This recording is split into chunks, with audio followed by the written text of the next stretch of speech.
Friend, જય શ્રી કૃષ્ણ. કેમ છો બધા મજામાં જ હશો. તો આજે વાગી ગયા છે આપણે 11:30 અને હવે રસોઈ બનાવવાની તૈયારી કરવી છે. તો આજે બનાવવાની છું હું ફણગાવેલા મગનું શાક, સિમ્પલ શાક. તો ચાલો હું તમને એની રેસીપી તમારા સાથે શેર કરું છું.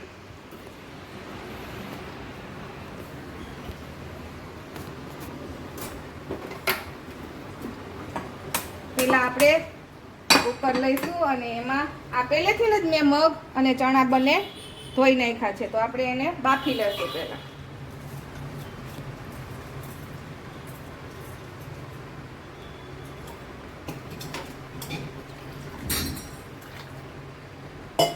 થોડું મીઠું નાખશું અને થોડી હળદર નાખી દઈશું અને 2 સીટી થાય ત્યાં સુધી આપણે એને રહેવા દેશું. પછી આપણે ગ્રેવી તૈયાર કરી લઈએ શાક બનાવવા માટે.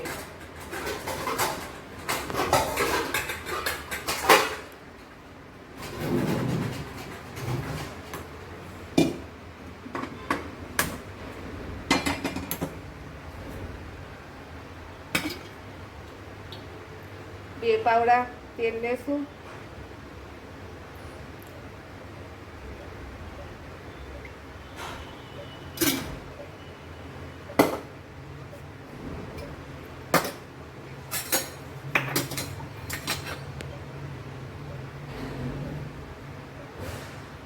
ચાલો, તો તેલ આવી ગયું છે. તો આપણે હવે વઘાર કરી લઈએ. પહેલાં આપણે નાખશું થોડું જીરું અને પછી નાખશું લસણની પેસ્ટ.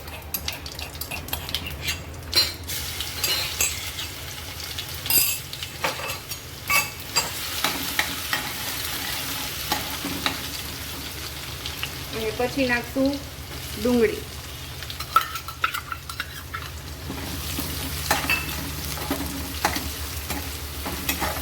ડુંગળી ગોલ્ડન બ્રાઉન કલરની થાય પછી આપણે થોડાક એમાં ટમેટા એડ કરશું.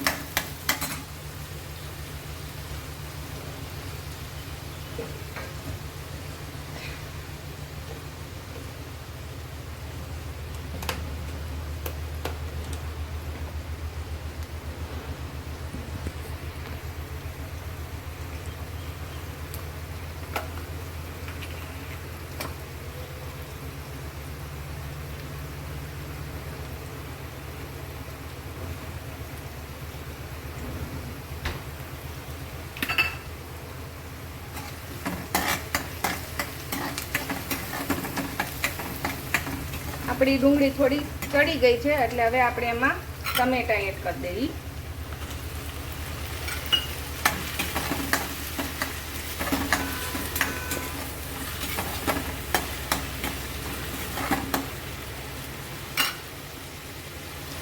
અને પછી બધા આપણે સૂકા મસાલા નાખશું.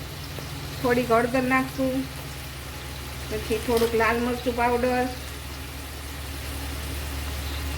અને ધાણા જીરું અને થોડી ટેસ્ટ, આપણે જો હિંગનો ટેસ્ટ ગમતો હોય તો થોડી હિંગ નાખશું અને થોડો ગરમ મસાલો.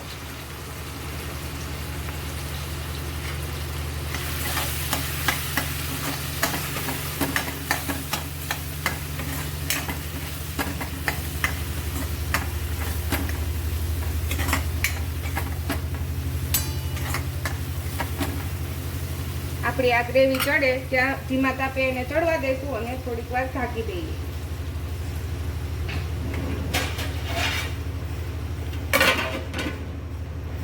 ચાલો ફ્રેન્ડ, તો આપણા હવે મગ બફાઈ ગયા છે. જો સરસ રીતે આપણા મગ બફાઈ ગયા છે. તો હવે એને આપણે ગ્રેવીમાં એડ કરી દઈએ. ગ્રેવી પણ આપણી સરસ ચડી ગઈ છે અને તેલ પણ છૂટું પડી ગયું છે. તો આપણે એમાં મગને એડ કરી દઈએ.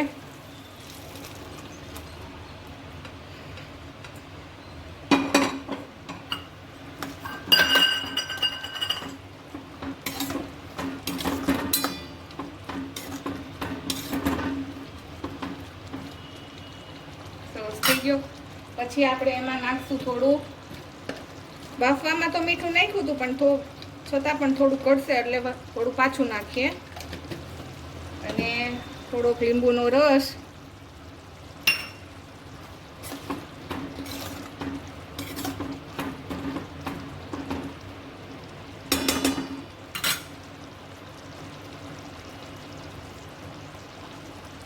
ચાલો, આપણું શાક બનીને રેડી થઈ ગયું છે. તો આ શાકની રેસીપી કોને ગમી છે, તો જે ગમી હોય તો મારા વિડીયોને લાઈક, શેર અને સબસ્ક્રાઈબ કરજો. Thank you.